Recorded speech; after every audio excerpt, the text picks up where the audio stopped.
Abe Sandquist here with another podcast for our Natural Fertilizer podcast, and this time I'd like to have a conversation with my wife Susie. We're actually at our home right now, and we have a new shop here in the background that you guys can't see, but we're kind of doing on the edge of it. And we wanted to have a conversation about what natural fertilizer is and kind of the history, right? So I started this business before I even met Susie. And I'm sure there's some things that she might learn from this. So we thought about doing a informational, how did this begin, and how did we get started, right? And we thought, what better person to interview me than Susie. Susie, I think you had some questions that you wanted me to go about. I did, yeah. I just kind of wondered, you did start this business before we even knew each other, and you were a little bit established at that time, and just I really have never known really I've heard your light bulb moment story, which I think you'll probably share today a little bit, but really what was the thing that you saw that you're like, there's a need, like I need to change things, I need to make a difference and make a business out of it? Again, I think you guys know, I've explained before, I used to work for the NRCS, the USDA. I started there in 2003. And I was always a farm kid and always wanted to, liked livestock. I was in 4-H, always wanted to be a farmer. Didn't know if I ever could be. My parents don't farm, but my grandpa did a little bit. My uncles do. And I had a lot of influential people in my life that did farm. So I kind of grew up a little bit conservation minded, right? Planting around terraces, waterways, knowing how to contour farm and being involved in that made me kind of think about the longevity of our soil, and how things could maybe improve in agriculture, and how we can continue to keep, always leave the land better than what you started it as, right? That's what everybody used to say, is always leave this better than when you took it on. So I started a position with NRCS. And I traveled around a few different parts of the state, a few different counties in the state. I was more or less a soil conservationist. So I was working with farming partners, right, with farmers, in helping them understand the value of conservation, soil conservation for the most part. And then I moved around a little bit. I was working with livestock operations on helping them work out rotational grazing plans, right, understanding how to graze, how to get the maximum productivity out of pasture, and manage that whole ecosystem. And I was in central Iowa, and I was working on a couple of projects. They were called comprehensive nutrient management plans. And I was working with some dairies in northeast Iowa. And it really got me thinking, like, manure and these organic byproducts are fertilizer. And, back then, early 2000s, it's funny because we all knew that that's how it was, and that's how Mother Nature designed it, but it really wasn't thought about then, right? We buy fertilizer to grow crops, and manure is a hassle. We are writing nutrient management plans to help these farmers understand that they don't have to apply that much, and if they do, it's actually kind of a detriment to the soil, right? And maybe even to the water, more likely. They come out with a phosphorus loss index, they have nitrogen loss indexes, and we were there to coach these operations on why you do not want to put on so much fertility, because it damages water quality. At that moment there, I was working with an operation and helping them decide what to do with their manure, and they really didn't have another option. They're pretty much like, we have this 160 acres to put it on, and that's all we have. And I'm like, well, that 160 acres is really high in fertility. Your phosphorus loss indexes are extremely high, which means there's a strong potential for water quality impairment. And so I was there as an advisor to help them come up with a solution. And the main solution I had was, why don't we sell it to the guy next door, right? Because you don't have enough land, and he probably needs the fertilizer. And at that point, that livestock operation was kind of like, I don't know how to initiate that conversation. I'd like to have you do that instead of me. I put together a group of people, and we kind of made this connection. And when I left that place at that moment in time, I was like, man, everybody was happy. and I accomplished the goals that I went out to do, which was water quality improvement and soil quality improvement. And everybody won financially from that experience. And I'm like, if every business could be that way where everybody won, it would always continue, right? So it'd be impossible for that business to ever fail. And I went away from there. It took me 6 months, and finally writing my business plan in my office, right, in the evenings, because I had nothing better to do. I was living 2 hours away from home. I wanted to be back around home so I could do the farming things that I wanted to do. And so I was very kind of bored, and I'm thinking all the time, working on, okay, how can we do this? How can we make this exchange work and make it work for everybody? And finally, I had a little push from my supervisor. He's like, hey, I see you're working on this like all the time. And he goes, I think that you should probably do it because, I've been here, my supervisor said, I've been here long enough that I can't move away. I can't stop because I'm invested. And he's like, you've only been in for about 4 or 5 years. If you're going to get out, now's the time. So it took me 6 months to say, I think I'm going to do this. But that was a really good job that you had for as young as you were. That probably was a little scary. That was extremely scary. You don't have, that was that true entrepreneur moment, right? Where if you don't take the risk, you're still going to be good, right? But you're going to do good for yourself, right? And you're going to move forward. And I had a great job, and I had great benefits and good people to work with. And it was a USDA position. So it was like, hey, it's a good job. But it wasn't feeling that fire in my belly that I wanted to go do something and make an impact. And that's one reason why I wanted to work with the NRCS, is to make the impact. But I didn't feel like I can truly have the scope and the size of what I wanted to do by being limited to certain things. We were there to write a plan and to move on. And I wanted to help people implement that plan, right? Because a plan is pretty easy if I give it to you and you say, hey, great, this is cool. This tells me exactly what to do. How do I do this? Right. Right. And so. And how many plans get written that never implemented? Most of them, I thought. Right. Yeah. And that's why I'm like, I don't know. I feel like I'm here for the right reasons, but I'm not accomplishing my goals. Right. So I wanted to be working with the people and helping them implement that plan. So in 2006, October, I resigned and said, I am going to go do this. And I resigned from my position, moved in my mom and dad's basement, and hey, can I shack up here for a little while until I get my feet on the ground? I got this business model I want to start. There was a lot of people that said, oh, this isn't going to work, Abe. I don't know if you should be doing this or not. But my parents were always behind me. They were always saying, hey, if it doesn't work, go try to get your job back again. But if that's what you want to do, it's what you want to do. So that's kind of how I got started. And now we're going on 20 years of taking that leap. Yeah, 20 very busy years. 20 very busy years. It was extremely fun. It was extremely challenging and somewhat stressful because I'm always concerned about making sure I do it right and making sure everybody wins. And then hopefully I can still be profitable in the middle. And now we're taking on other levels of stress, down the road here. We'll talk about some more in a little bit, but about employees and growth and scale and how do you do that? Yeah. So since I wasn't with you back when you took this big leap of faith and leap of confidence and competence, I think, what did that earliest version of natural fertilizer look like? I mean, you said you were, living with your parents, trying to get this going, but who was with you? Who was helping? How did you really roll it out? Yeah. So I was an army of one for quite a while. I started out kind of doing a little bit of crop scouting, consulting with some customers and just showing up and saying, hey, let me take some soil samples for you. Let me help you understand nutrient management. And I was working with them more on commercial fertilizer. And then I was doing some crop scouting and making sure, all the crops are maturing the right way, pest management, all those things as well. And just to kind of make some money, right?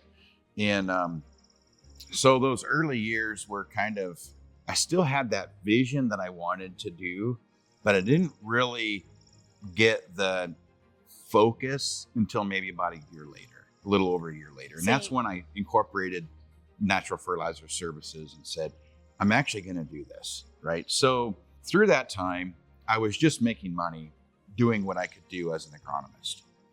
And I had my very first experience, and I won't name names in all of this, but my very first experience was a livestock operation in Northwest Iowa. And I met them because they had some issues staying in compliance, right? They had way more manure than what they could get rid of. They didn't really have any land. It was a cattle feeding operation that was more of a group that owned it. And they were just feeding cattle and not having manure was the second guess, right? Was the second thought. I showed up and they're like, hey, we have nowhere to go with this manure. We're not meeting our environmental responsibilities. And do you have any ideas? And I was like, well, maybe we should sell it, right? And that's kind of what my model was. At that point, it was liquid manure. So liquid manure was a little tougher to do because transporting it, it's just, you have to haul it from the storage to the applicator, right? It's not like we do now where you can haul dry manure from the storage to a temporary stockpile and then reload an applicator. And the logistical part of it is different, right? It was a lot harder to handle. Yeah. So the first thing I did was I worked with all the farmers in the area that were already getting the manure, right? And when I was saying, hey, this operation would like it, that here's the price of it because we'd like to be able to cover the application. At that point, the farmers were getting it applied to their fields for nothing. The livestock operation didn't have enough money to pay for the application either, right? It wasn't doing financially that well either. I seeked out and I said, hey, would you like to pay the application? And right away, they all said no. And I'm like, oh, shoot, what am I going to do, right? I'm working on commission. I'm not making anything. And they're like, no, why would I pay for that? Because I was getting it for free. And I said, I understand that, but there's a huge amount of value there. And the only person that's winning in this situation is you, right? Because the livestock operation is to pay to move it. And it also has value because you want it, right? And they said, yes, we want it. But I'm like, well, if you could pay the application, it's going to make this thing a long-term sustainable solution where you can win, the environment wins, and the livestock operation wins. And at that point, those particular people probably didn't really care, right? They're just kind of like, well, it's different than what we were used to. We weren't paying for anything and we had a good deal going. And I'm like, I know, but it's not going to last. These guys aren't going to stay in business if we don't do this. So they just said, no, why don't you just find somebody else, right? And I don't know if they thought I actually could or not, but I drove around for 2 or 3 months thinking, how am I going to do this? Where am I going to haul it to? All the local people said they're just going to take it for free and they don't want it. So, and I just had many nights of just like, what am I going to do? Right? Where am I going to find who wants it? And this was like the breakthrough, right? This was the time where it was common that you got manure for free and applied to your field. But it was also fertilizer prices were getting higher. Everybody was understanding that manure actually responded. So I drove around probably 10 or 15 miles away and I found a very large farmer and I walked in the door and I said, hey, I am Abe Sandquist. And I didn't know this guy. This was all cold calls. I didn't know anybody. And looking back on it, I'm like, wow, how did I do that? Right? Because these people had no trust in me. They didn't know if I could even make it happen. I was 25 years old, 26 years old, something like that. And I walked up and this guy's like, what do you want? Pretty much, right? You're a salesperson. What do you want? And I said, I want to be the first person to ever sell you manure. And the guy started laughing, like, sell me manure? What is that? Who buys manure? And I was like, you will, right? So it was one of those things. I had to be very confident and have fun with it because I've been shot down and shot down and shot down. So this guy said, you know what? I do have a farm that gets manure and it's always the best farm that I have for yield. And he's like, where's it coming from? I'm like, well, it's coming from 15 miles over there. And he goes, oh man, it's gonna be too high price to haul it here. And I said, I agree. I negotiated the deal where he's gonna get it for a little bit better price. Like the feeding operation will pay part of the bill, right? And he would pay part of the bill. And then it was still better off for the feeding operation. But my whole plan was that hopefully the people right next door decide that, oh, we still want that product, right? So I made this deal and I'm like, okay, how am I going to get it there? How am I going to get it there? Didn't know how to get it there, right? Usually liquid manure is hauled on tanks. So I'm like, okay, let's figure it out. Met with some people, had some discussions. I'm like, tankers, right? And this was in, again, early 2000s. Not many people had this equipment. Found somebody that had semi-tankers that would haul liquid manure. So we put it on tankers and we hauled it 15 miles away. And this guy was taking the product and we were applying it to his fields. And then guess what happened? The farmers next door started calling. They're like, hey, where are you going with our manure? And I'm like, I offered that to you first, but I'm telling you, these guys can't pay the whole bill. And it's cheaper for them to go to this guy that'll pay part of the bill than to come here. So they're like, oh, okay, So then they caved and they went ahead and said, okay, I'll pay the application on it, right? Nothing more. And that's all we asked for. So we made this happen, and all the local people ended up paying the application on the manure. That guy got a little bit more finished off, but then we quit hauling it there. And that was my first experience ever selling manure. And that, from start to finish, took about 6 months and a lot of sleepless nights. Right? Yeah. How am I going to do this? I'm working on straight commission, right? And so I put that together, and then I started fine-tuning this business model. I know it has value, but you're used to getting it in a different way. And when I first set out to do this, what did I say? If everybody wins, it's impossible to fail, right? So if one person has a bigger piece of the pie, it's not going to work. And at that point there, I would say that the normal way of doing business with manure management was the people that took the manure just got it for free at the expense of the feed yard, and that they were losing in that situation, right? So we created a environment where everybody won again, and then it started to break through, right? So that was my first experience. And from there, we started into the solid manure handling side. We were doing research with the On-Farm Network, Iowa Soybean Association. Tracy Blackmer was there at the time. We were doing studies on manure to figure out, okay, how much better is it, right? And we figured out that when you compared it to straight up commercial, it was always winning by a few bushels an acre. Nobody really knew why. We're like, man, we analyzed the manure and we figured out exactly what was all in it, and we put on that same amount of material in commercial, and we figured out wow, if you match up nutrient to nutrient, the manure is still winning. So there's something there that we didn't know, right? And we kind of knew organic matter and some of these things are better. But I would say 20 years ago, if you really sit back and think about it, that was something that was a new thought, right? We only thought that nutrients are what made the crops respond. All that mattered. Yeah. Yeah. So the manure was kind of the secret sauce.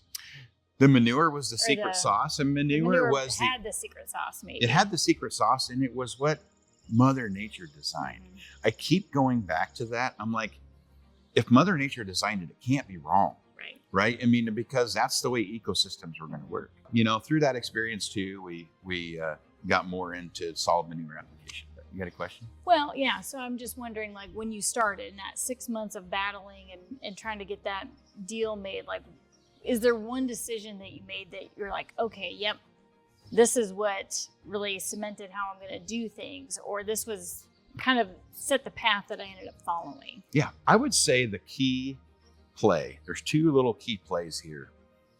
Again, we moved into the solid manure world because that was going to be easier logistically, and we could haul it miles and miles away, right? In the liquid manure, we're still trying to figure out ways to make that work better, but it still kind of is localized. And I feel like now we're in a situation where fertilizer prices are high enough and we can make this work. But the key play, I would say, two things. One was when I first started with solid manure, we had horizontal leaders, right? Okay. And that, which means they're side to side. They don't throw a very wide pattern. You're driving wheel track to wheel track, and the particle sizes were big, right?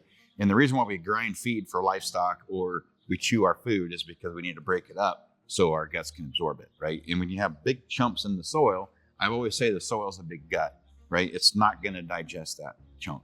So we need small particle size and we need wider spread patterns so we can have a more even application. And the reason why we needed that was because now we're charging something for it, right? And the row crop operation, they have to win. And if they're getting a good product, but a crappy spread job, then it's not going to work for them. Right. So what came out about that time was vertical manure distributors, right? So their stand-up system, and they actually throw it out. So they get a lot wider spread pattern, and they get smaller particle size.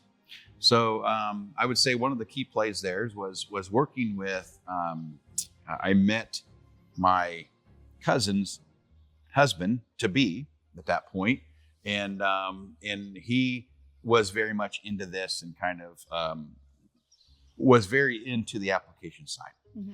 And I'm like, okay, do we want to like team up and do this together, right? Do you want to handle the application and I handle the environmental stuff? And we kind of went down that road, and then he started a whole other business also, and he still works with us very, very tightly. Very closely, yeah. And they actually manufacture some of their own equipment. So that was one play, is finding that person. The other play, and then finding that person in the technology. I was just going to say, in the technology that would do a that came about, more right? quality job. Yep. So the other play that came in was managing the whole system. So I started out being like, okay, I'm just going to broker to you, right? I'm going to sell you the manure and then you figure it out. And having a handle on all segments of it is what really made it work. Because when you go to the co-op, when a farmer goes to the co-op, they want to be able to say, hey, Abe, yeah, put me a fertilizer program on that farm, right? And then they want to walk away because farmers have their own things to manage. So coming in and being able to create an experience for that customer that says, hey, Abe, yeah, I want that farm covered in manure. Okay, what's the price? Good, talk to you later, goodbye.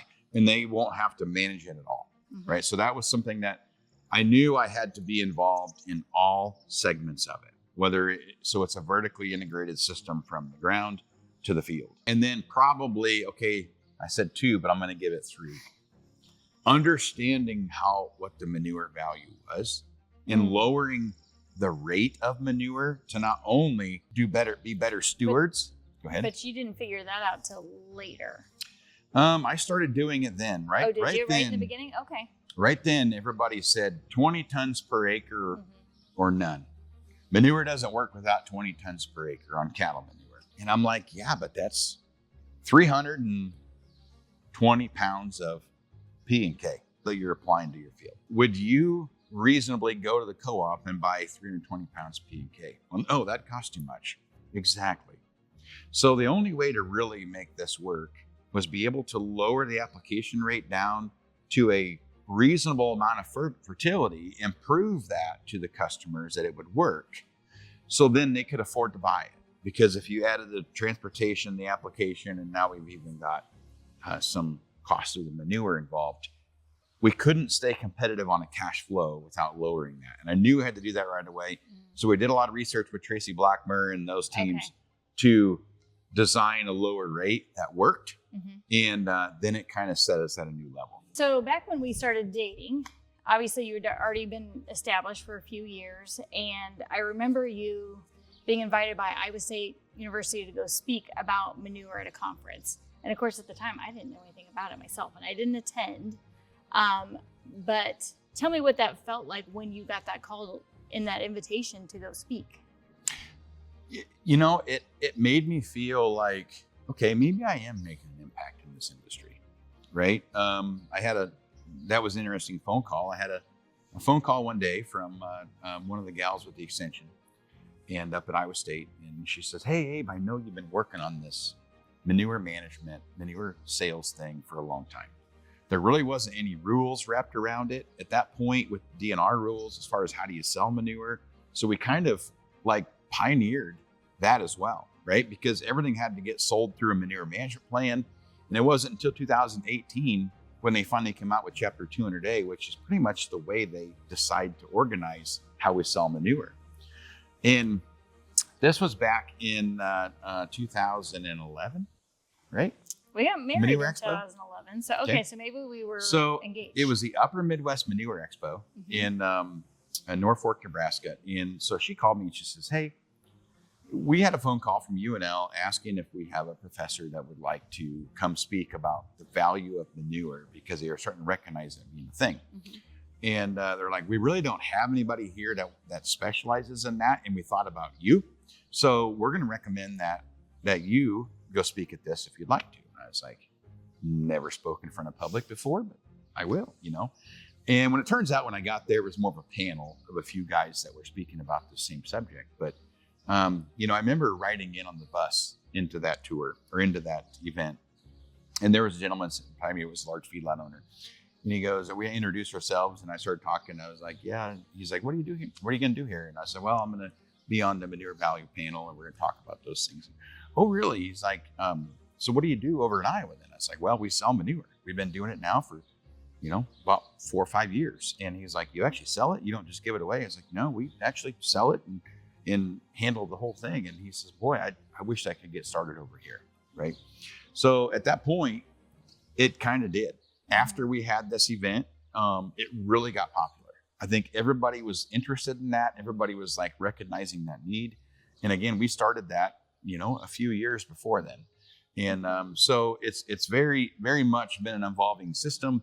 And it was very fun and rewarding to be able to be like, okay, I'm finally like being, not that I really want the recognition, but I feel like I'm on the right path, because I'm like, okay, people are seeing it.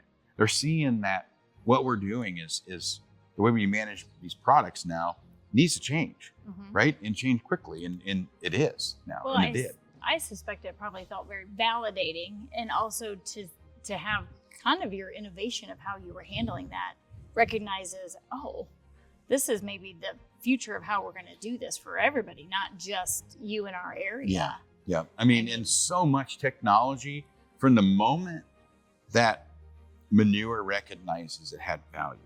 There's been so many technological advancements as far as like, equipment and variable rate controllers, scaling systems, softwares, all that stuff has really came about. It's become a whole industry over the last 20 years. Making it as efficient as possible. Correct. Yep. To utilize the product to the maximum potential.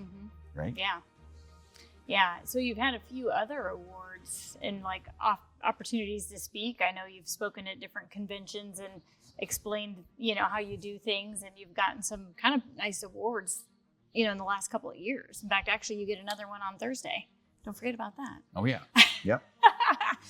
But I mean, I am incredibly proud of everything that you've accomplished. And I like seeing other people see what you're doing and all the hard work that you're doing, how that helps everybody in the system, right? It's nice. I see it every single day, but it's nice to see that people from the outside looking in and go, oh man, look at what this guy's doing. This is really cool. And this is a good path for other people to follow. That's it's pretty impressive and amazing. It's been fun along with the challenging, right? I mean, you got to live with me and know that my brain never stops. I never shut off. And I worry about stuff because I want to make sure it's always right. And, it's taken a little bit of just like push to decide that confidence to say, I'm going to continue to do this because I feel like it's my path in life. Because who just says they're going to quit their job and sell manure, right? If you didn't have some sort of a desire and a path for that. But so one of the things that we that led probably into a couple of those awards, which one of them was the Neil Smith Entrepreneur of the Year Award. And a lot of that was being recognized because I had some people helping me with a grant application I was putting together. Yeah. Right. And I failed English class pretty much. Right. But I could put together this whole like system in words and like in a big document, provided it to a gal to help me with, cut it all up, put it into application. And, it was absolutely from my heart, from my experiences that we've had. And we were actually awarded that opportunity. And what inspired that to go for that was, again, back 20 years ago, working with NRCS, the one thing that we were kind of being taught or told to do in nutrient management was on a farming operation, every part of an organic material is fertilizer, right? Whether it's wasted hay that's by the feed bunk, it's manure, it's corn that's spoiled or corn that's good, soybeans, any that cow manure that just bellered over there, right? Any of these things that come from the earth are organic, natural fertility, right? So it really got me thinking, one of the very first thoughts I had was someday, and I put this on record because maybe I still will, but someday I always wanted to design a rail system that brings manure back from like Kansas or Texas, right? So a lot of our corn goes that way, and those nutrients never come back, right? They're in a big mound. We are the corn growing state here in Iowa and Nebraska and the Midwest. This is where the nutrients need to be, right? So that was one thing I wanted to do. And the next thing was, and maybe yet to come, we'll see, right? But the next thing also was all of the food that we produce as humans.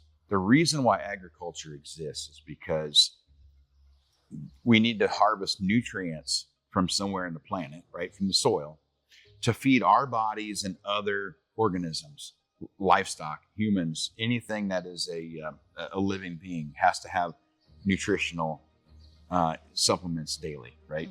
So all of that stuff mainly comes from the soil, right? So all the wasted food during the processing of food, there are waste streams that come about. And those large corporations that do that now, we used to have all those materials no matter what, right? When you would prepare our fresh vegetables, there's always going to be the peel and the core and all that stuff. And we're throwing them in a feed bunk or throw them over the fence. Well, most people don't have an avenue to take those to. And then also when you're preparing that food at a massive scale to feed the entire planet or an entire area, right? You still have those waste streams. Where are they going to go, right? In every day, or not every day, but you see it about once a year, where somebody there's a kind of an issue where somebody's piling some wasted food or something, right? That comes from a processing facility. And they're just trying to find a sustainable place to dispose of those materials, but they don't know where it is. They don't want to take it to the landfill too bad. And there's just really not any infrastructure for it. So what I wanted to do is create infrastructure to allow these operations to take materials here that we can in turn turn it back to fertilizer and send it back out. Again, creating a massive win-win.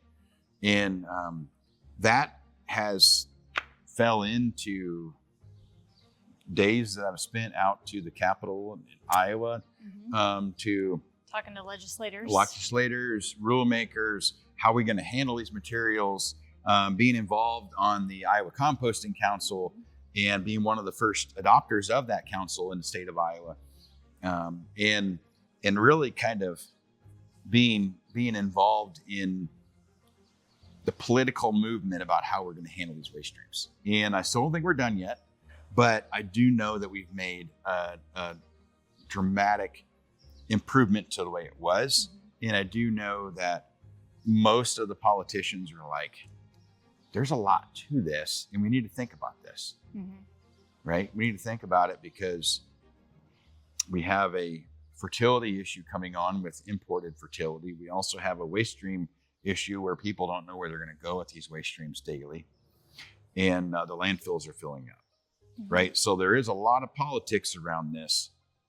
Soil health is degrading because it's not getting organic matter, right?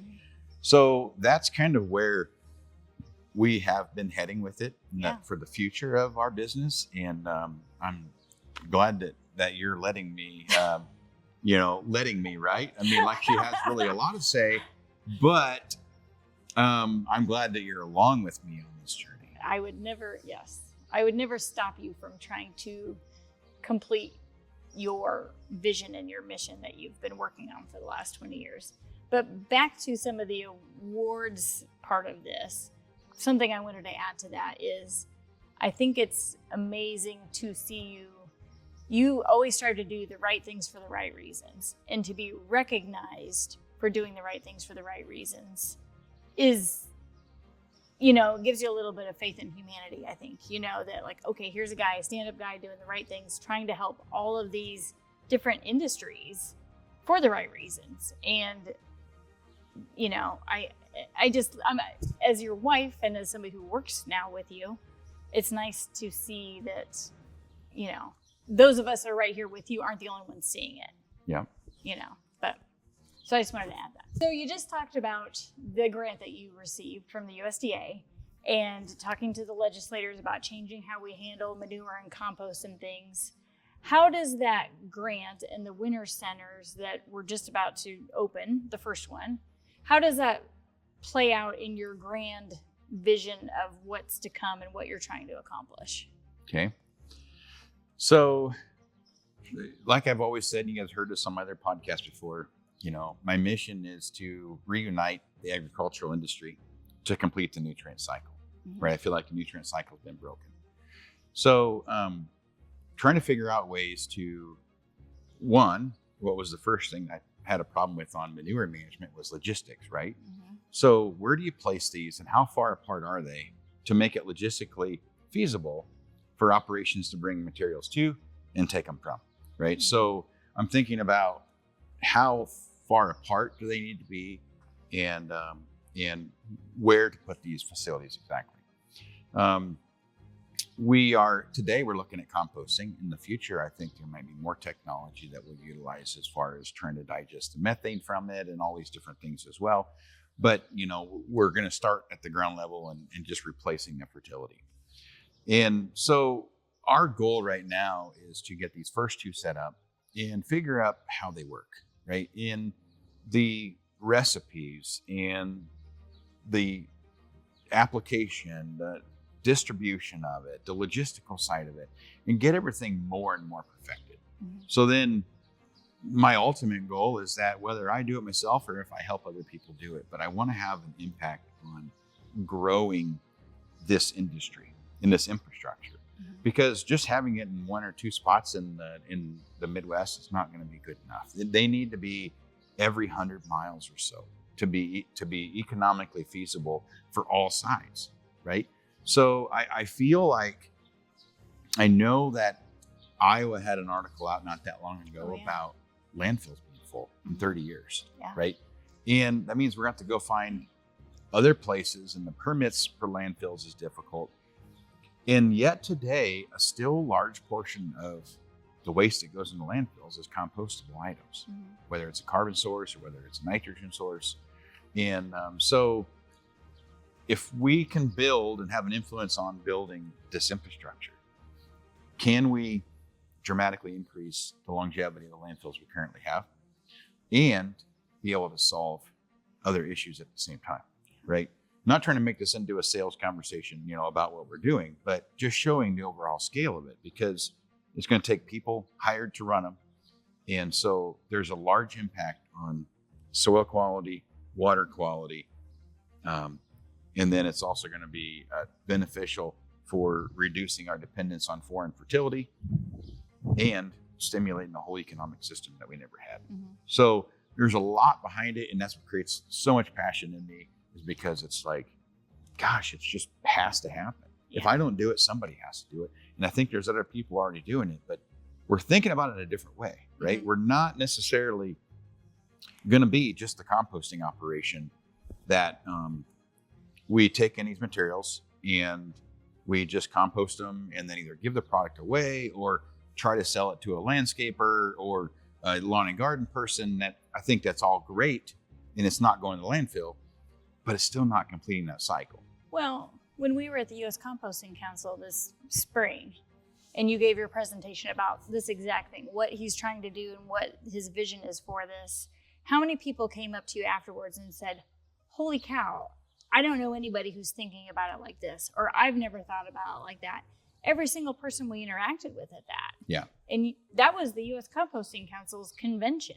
So the fact that you were there presenting an innovative idea to all of them, and that's their passion, that's what they're trying to do, kind of blew their minds, I felt like. It did. And I think, what's unique from my experiences is I'm an agronomist, right? And I'm very passionate about the livestock industry and about how things work, right? So it's different than just a business for me. It's a system that I know needs to go together. I know how it needs to work.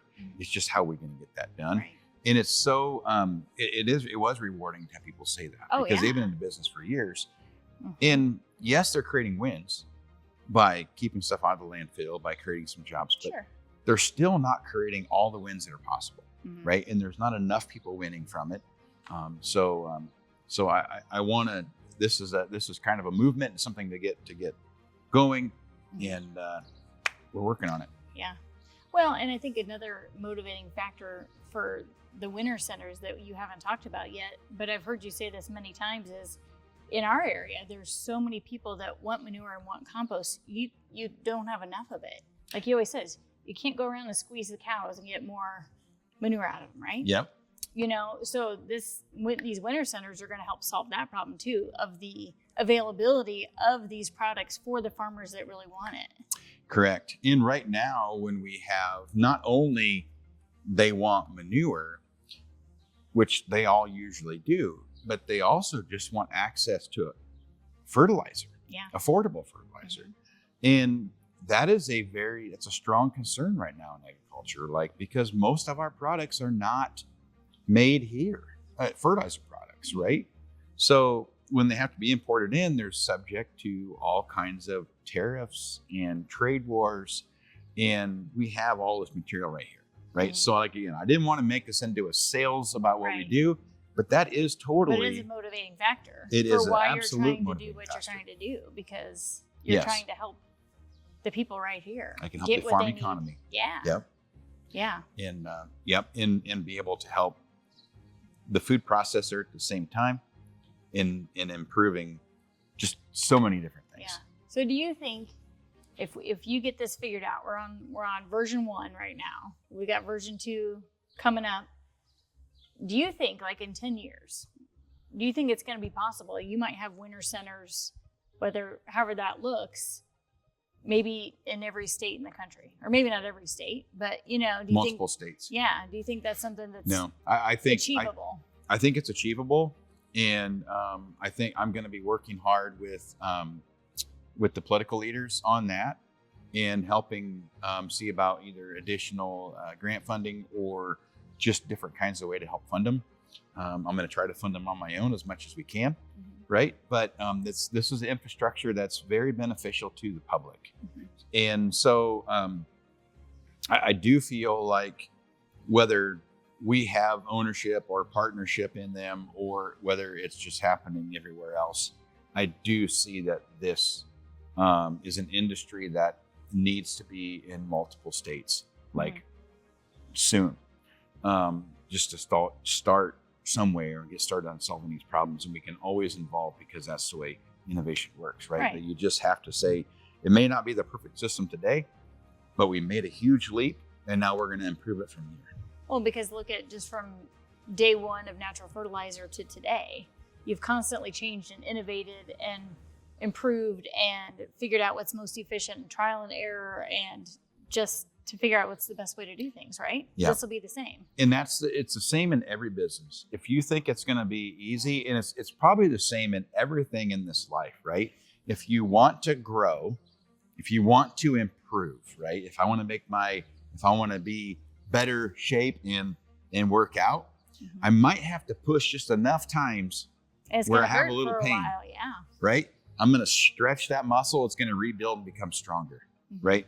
And that's what we need to do as humans, is stretch our brains, stretch our innovation. And that's the way it's always worked. And I feel like that's where we're at today with this industry. We are stretching it and we're like, oh, this kind of hurts. I don't know if this is right. But as soon as you let it relax and you rebuild, and then you come back to the next one, you're always going to be one step further ahead. Right. Well, and I feel like that's almost standard for most innovations, right? Somebody thinks someone's crazy. It's never going to work. The person does it anyways. And now so many of those innovations is exactly how we do things every single day. Correct. So this is just going to be one more thing. It takes one, or it takes a few people to say, I'm going to gamble on this and push it And then all of a sudden it's like, oh, that is doable. And then the industry evolves. Yeah. Right. So, and that's kind of where we were with the manure industry. And that's where we're going with this industry. Mm-hmm. Yeah. It's been fun. So I know you pretty well, but I want to know, what is the thing that you are like in this whole process or in this whole industry? What are you most passionate about? What am I most passionate about? I am most passionate about improving things, improving people, people's quality of life, whether that's my team members, whether that's my family, whether that is just the general public. Improving, finding something that is not quite right and being able to come in and offer a solution to fix it. Yeah. That's huge. And I'm very passionate about this industry, but I think I'm almost more passionate about the opportunity to have an impact on something that is a problem, right? And it's so fun to be able to say, I've been working on that and it's been tough, but I think we've got some solutions that work. And when people look back and just say, oh, yeah, this is how we always do it, right? And hopefully in 20 years from now, they're gonna be like, you're not composting? Like, who doesn't do that, right? Who doesn't recycle their waste streams? And in current today, that doesn't happen. I do know I had a friend that said they had a foreign exchange student they met, and they were talking about this industry. And they're like, you guys don't recycle your organic waste? Like, we have separate bins everywhere, and that's how we do it in our country. And that's how I feel like it'll probably be in the United States. It's just going to take a little bit of effort and infrastructure improvements to get it there. So I am most passionate about leaving that legacy behind. Sure. Someday. So, and being able to look back and go, holy cow, look at the impact I've made. Yeah. And I hope I can feel the same way about the impact I've made on people's futures and on our team members, and be able to say, hey, people are able to do things that they're passionate about and be involved in this and still make a living doing it, and, not have to just go do whatever they have to do. I want to find people and work with the people that want to say, that they're passionate about this industry too. Yeah. So it's fun. And I plan to continue striving forward with some innovation. And it's fun. Also, this experience was great for me because when you're in it every day, you're in the trenches, it's hard to know what kind of progress you've made. Yeah. Right? And you're thinking, oh man, this is a drag. Am I never going to get this done? I probably never will get it done because there's always going to be work to do. But it's fun to have a conversation like this and look back and say, oh yeah, that was a struggle at this point, but we got through that. Oh yeah, that was a struggle at this point, but we got through that. And be able to look at this and say, this is kind of a struggle, but history is going to say we're probably going to get through it.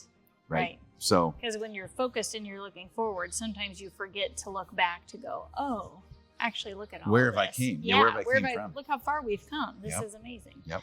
So, yeah. But thank you guys for watching. Again, this is Abe and Susie, and I wanted to make sure we shared kind of where we began and where we're going. Yeah. So, thank you.